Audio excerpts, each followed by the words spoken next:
At the start of 2008, an event occurred in Harvey Nash which set us on a totally unexpected journey. Heading up the CFO practice for a global executive search firm, I'd always operated in a very male world. The candidates were invariably male, and so were the clients. But I had my light bulb moment when we hosted an event for CEOs and MDs, and looking around the room at 65 people there, I realised I was the only woman. At the same time, I was working in our technology practice, and like Carol, it was only just too obvious how few senior women there were. I sat there thinking, where are all the women? We wanted to find out more, so over the following few months we conducted some pretty exhaustive research, talking to a wide range of our board contacts about diversity. What became clear from our research was that so many people, both men and women, were thinking the same as us, basically how unbalanced company boards were and how a change of thinking was required. What also became clear was that women members of the boards were often the sole female in that role, and it was sometimes quite a lonely place to be. There was a real desire for board level women to meet and share ideas and experiences and ultimately support one another. And it was at that point Inspire was born. When Carol and Alexa talked me through their plans, I instinctively felt it was a good idea. But it wasn't something Harvey Nash had done before. And I must admit, I think Carol and Alexa would agree with me in this. We weren't quite sure of what the outcome would be, particularly as we were in the midst of the global financial crisis and there were competing demands on the company's limited resources. In many ways, it was a step into the unknown. In October of 2009, we held our first event at the Haymarket Hotel in the West End of London. We started off small with 28 women attending, but what we quickly realised was how effective and exciting the format was. Our aim was to provide a private forum where members could meet their peers, improve their business networks, and talk about all sorts of business issues they faced. For many, it was the first time that they'd had a chance to network with such a wide range of other senior women, a real change from being the only woman in the room. The feedback was amazingly positive, and news started to spread by word of mouth about the board network that Alexa and I had created.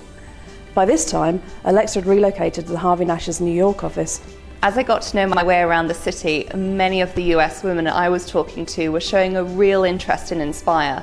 So, in December of 2010, we hosted our first New York event, alongside hosting 2 UK events that same year. From there, Inspire grew and started to take on a life of its own, mainly through recommendation. We now host events in California, London, Hong Kong, New York, and we're soon to launch in Stockholm and Sydney. The events are always popular and usually fully booked within 48 hours. What we're finding the most surprising is just how similar the challenges and opportunities are for women, regardless of whether they're based in the UK, the US or Europe. As the membership continues to grow, we've gained valuable insight into the real issues of diversity and inclusion across borders. It's enabled us to produce white papers and reports that have added new insights into the topic of diversity. We've had a wide variety of speakers over the last few years, and one of the most enduring memories I have is of Leslie Kenny. She's a retired 3-star general of the US Air Force, and she led troops into Kuwait. She showed us this great picture of her and 5 Navy SEALs who are well over 6 foot, and she barely reaches 5 foot. And she gave the most extraordinary speech on leadership from her unique perspective.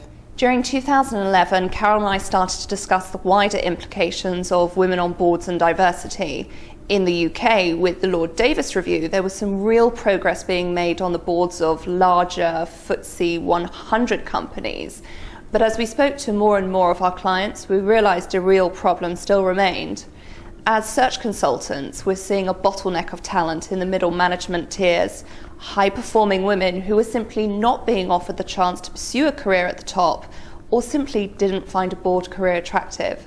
We wanted to create a similar network to Inspire for the next generation of C-level women who want to aspire to be the next leaders of tomorrow.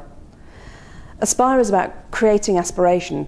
It's about creating a supportive environment for women, a broad range of contacts for them to explore, practical ideas on how to get there, and actually mentors from the Inspire network to help them along the way. Something that can really change the attitudes and give talented women the skills to become main board ready for the future. What's unique about both Inspire and Aspire is that they're embedded into Harvey Nash's board practice. What's been really satisfying is that we've been able to directly help and support women taking the next step in their career. It's amazing where they then do end up. Through Inspire and Aspire, our aim is to bring real richness to the boardrooms of today and tomorrow. Boardroom balance has never been more important. It's not just about fairness, it's about having a leadership team that reflects an increasingly diverse world that we live in. And companies led by balanced boards perform better. So I'm delighted that through Inspire and now Aspire, Harvey Nash is playing an important role in making boardroom diversity happen. Alexa and I call it our Little Steps programme. Together, we can make it happen.